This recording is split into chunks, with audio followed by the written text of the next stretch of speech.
to our nightly devotion. Excellent. Thank you. This is, what's your name? Jacob! Okay. Yeah, that's Jacob. Now you can go. Thank you. Or are you going to sit nicely? Sit nicely. Okay.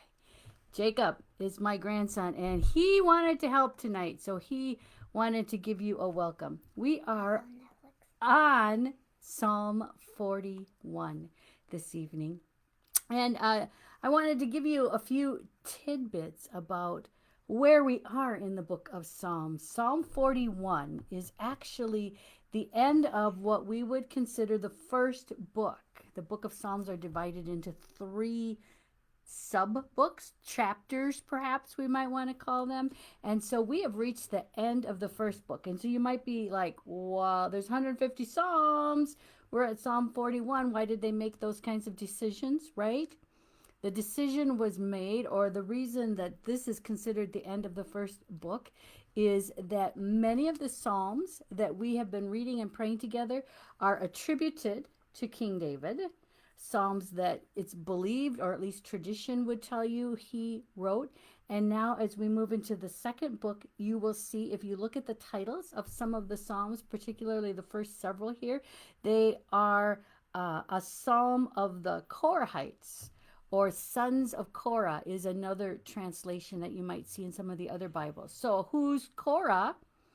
That is, or was, excuse me, a nephew of Moses. And you can read the story of Korah in Numbers 16. Korah actually tried to overthrow Moses, maybe that's the way to say it, and ended up losing his life as a result. But his sons were not killed, and so some of these psalms then in turn are attributed to them. So that's one of the reasons that it's considered the end of the first book. The second one is that we've got some bookmarks happening. So if you remember way back to Psalm 1, it started out, happy are they, and this one does as well. It's also considered to be somewhat of a doxology, and that each book ends with a doxology. I personally have trouble hearing the doxology in this one, but that's what the scholars would tell you. The other thing about the book of Psalms, as we are traversing through it, what you're going to hear is, and we have heard, right, many psalms of lament as we have begun. We're going to continue to hear that. But the book as a whole moves from a song of lament into songs of praise. So the farther we go into the book of Psalms, the more that you are going to hear psalms of praise. But tonight we have a psalm crying out for help. And actually, I think I'll read the psalm first and then tell you one more thing about it. So together, let us hear Psalm 41. Those who pay close attention to the poor are truly happy. The Lord rescues them during troubling times. The Lord protects them and keeps them alive, and they are widely regarded throughout the land as happy people. You won't hand them over to the will of their enemies. The Lord will strengthen them when they are lying in bed sick, and you will completely transform the place where they lie ill. But me, I said, Lord, have mercy on me. Heal me because I have sinned against you. My enemies speak maliciously about me. When will he die and his name disappear?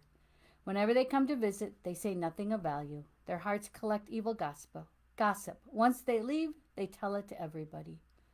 All of those who hate me talk about me, whispering to each other, plotting evil against me. Some horrible thing has been poured into him. The next time he lies down, he won't get up, is what they say. Even my good friend, the one I trusted, who shared my food, has kicked me with his heel, a betrayer. But you, Lord, please have mercy on me. Lift me up so I can pay them back. Then I'll know you are pleased with me, because my enemy won't be shouting in triumph over me. You support me in my integrity. You put me in your presence forever. Bless the Lord, the God of Israel, from forever to forever. Amen and amen. There's a little bit of doxology finally at the end of this psalm. Bless the Lord, the God of Israel, from forever to forever. Amen and amen.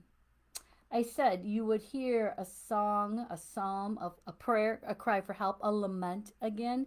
And what I wanted to point out in this particular psalm was the disappointment that the psalmist has in his or her community.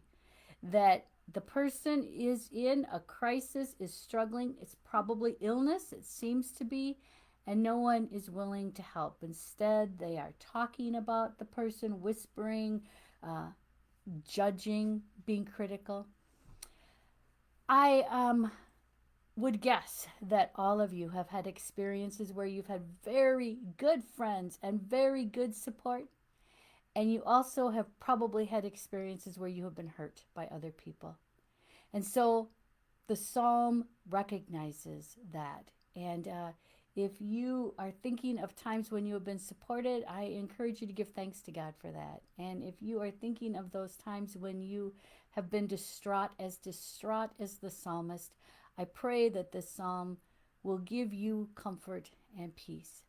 And the last thing I just wanted to say about that was I wanted to say thank you. You have been a faithful companion with me as we began this. I think it's like 20 some weeks ago already. We began this back in the middle of March. And I just want you to know I appreciate the fact that you come on this journey with me many nights of the week. I appreciate all of your times you hit the like or love emoji button, and I especially appreciate the comments that you leave. I usually don't respond to them because I don't want to miss one, but I read every single one of them.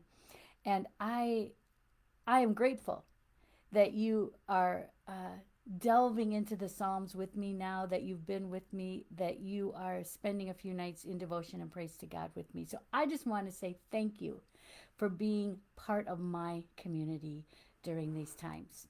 Okay, tomorrow night we're going to move on to book 2, Psalm 42, and tomorrow night it's time to have some music. So we'll do that. We'll see you on Wednesday.